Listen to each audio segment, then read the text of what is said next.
समजड़मति सर्व विद्या निधिर्वा।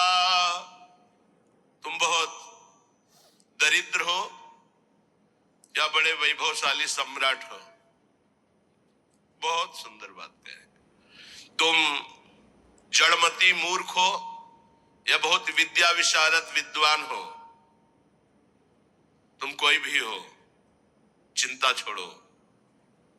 यह को पिस्या सखे, हे मित्र तुम कोई भी हो, नो गणे कथम पीक्षस्व वृंदावनम तच्छिंद छिंद स्वपाशान गुरु निगम गिरा स्वी मोहैक सिद्धान।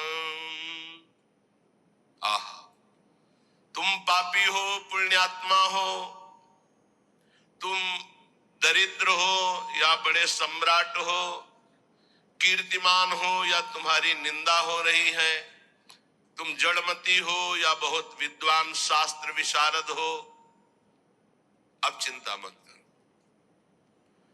तुम्हें यदि वृंदावन धाम आने को मिल गया है और तुम्हें शास्त्र के अनुसार चलने वाले रसिक सदगुरुदेव की शरणागति मिल गई है, तो छिंद छिंद स्वापाशान, अब तुम्हारे जितने बंधन हो सब छिन्न भिन्न हो जाएंगे, नष्ट हो जाएंगे। यहां साधन शब्द का प्रयोग नहीं किया। क्यों?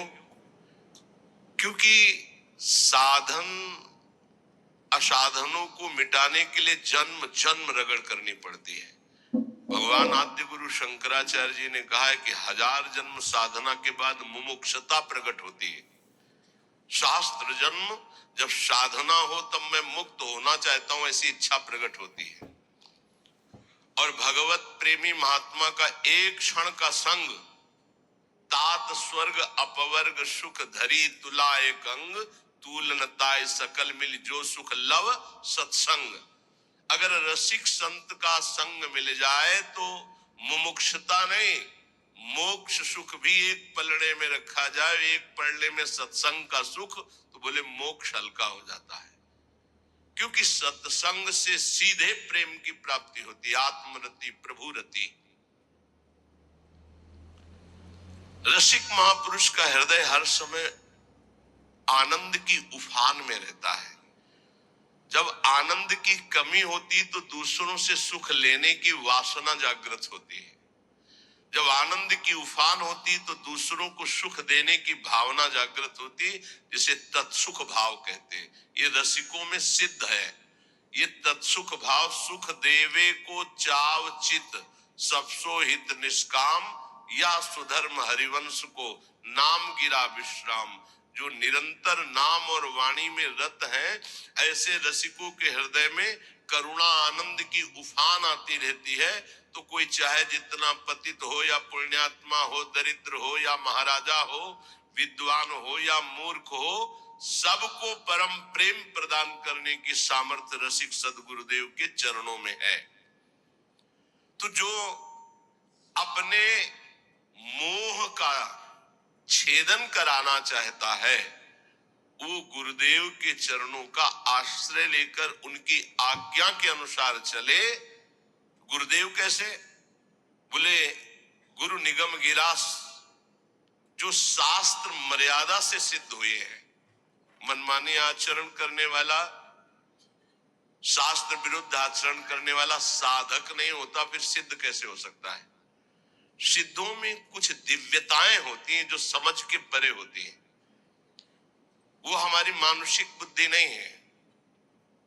वो दैवी संपदा का सिद्ध महापुरुष, उसकी कुछ ऐसी चेष्टाएं हो सकती हैं जो बालवत या पागलवत दिखाई दे सकती है, लेकिन बहुत ऊंचे में है, जहां कोई कर्म छू नहीं सकता, जहां कोई विषय स्पर्श नहीं कर सकता, जहां किसी भी तरह के बंधन का कोई भी हेतु नहीं रह गया है, वो ऐसी स्थिति होती है। बोले उनके आज्ञा अनुसार अपने जीवन को चलाना, इसलिए शर्त गुरुदेव में भी रखी गई है। तस्मात् शास्त्रम प्रमाणम थे। कोई भी ऐसा साधक नहीं जो सिद्धावस्था की तरफ गति कर रहा हो शास्त्र विरुद्ध आचरण करके सिद्ध हो जाए, असंभव। तो फिर गुरुदेव कैसे ऐसे हो सकते हैं? ये इसलिए शर्त रखी गई कि प्रायः हम जहां किसी की बड़ाई सुनते हैं, थोड़ी बात सुनते हैं, हम गुरु बना लेते हैं। नहीं बनाना चाहिए।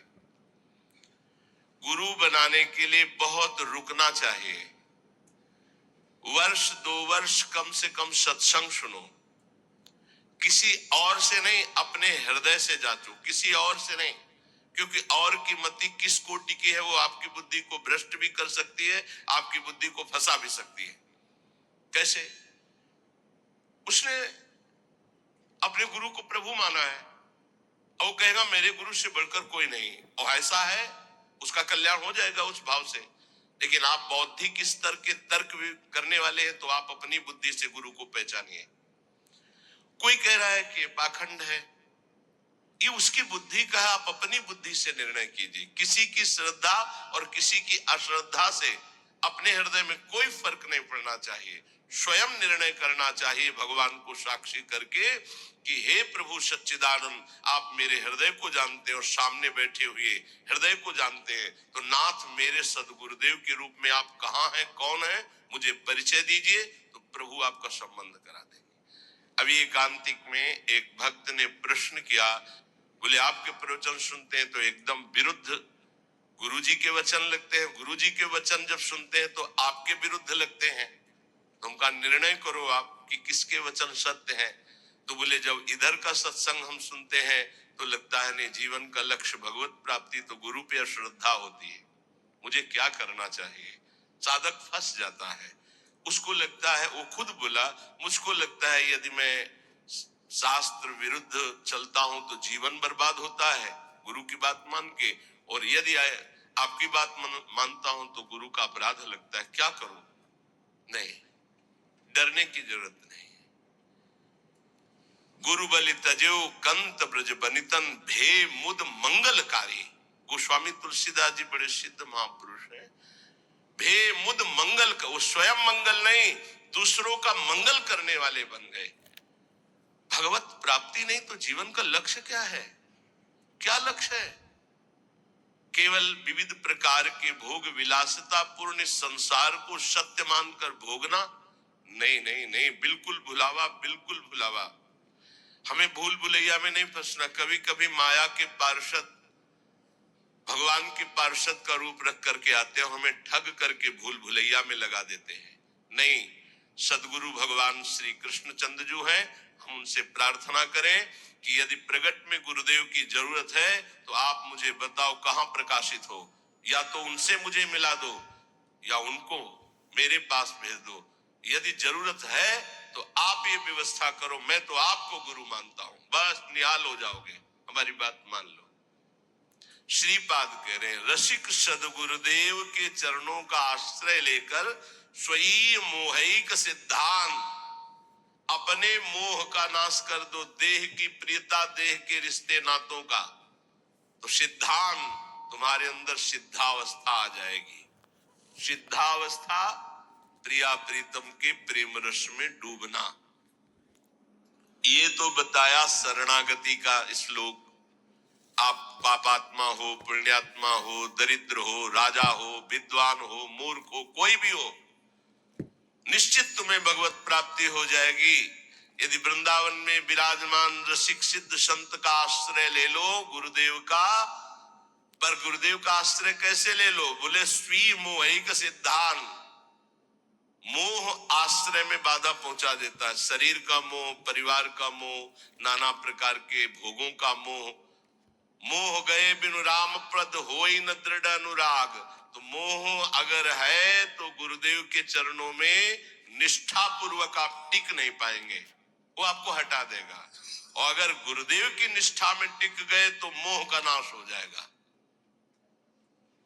मोह मूल बहुशूल पद, त्यागो तम अभिमान। जब तक मोह है तो संसार चक्र बना हुआ है, मोह का नाश हुआ